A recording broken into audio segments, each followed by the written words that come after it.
আসসালামু আলাইকুম everyone, welcome to my channel কেজে ডাকি ব্লগ। আজ আপনাদের সাথে শেয়ার করব তরল একটি জৈব সার। এটা আমি আমার গাছে ব্যবহার করি। দেখুন আমার গাছগুলো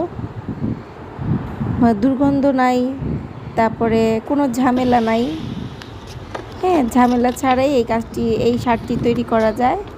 কোনো কোনো রকম ঝামেলা ছাড়াই এই গাছটি আমি সারগুলো তৈরি করি।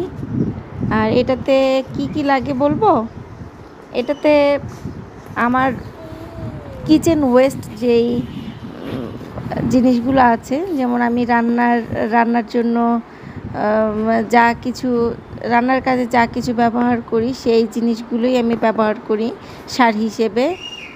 আমার কলার খোসা, ডিমের খোসা, আলু, সবজির খোসা, হ্যাঁ, তারপর চাল ধোয়া পানি, ডাল ধোয়া পানি, যা কিছু আছে আমি এটার মধ্যে ব্যবহার করি। আবার বৃষ্টির পানিও সংরক্ষণ করে একসাথে মিক্সড করে আমি গাছের গোড়ার মধ্যে দেই।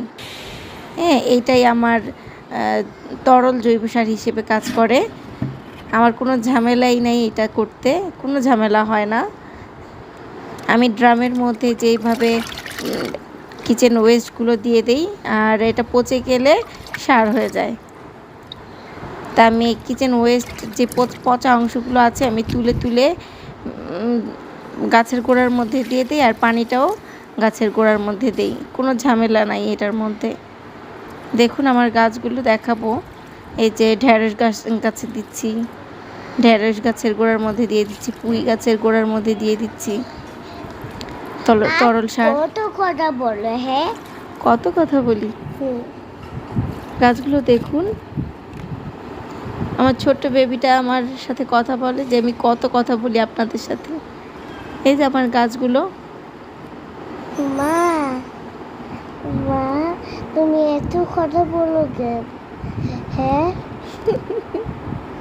বলছি না। দেখতেই পাচ্ছেন আমার গাছগুলো কেমন হয়েছে, সজীব সতেজ। এই সারটা দিলে আপনার গাছে যেমন পাতা সবুজ থাকবে, তারপর ফুল ফল গাছে ভরে যাবে। আপনারা দিয়ে দেখতে পারেন।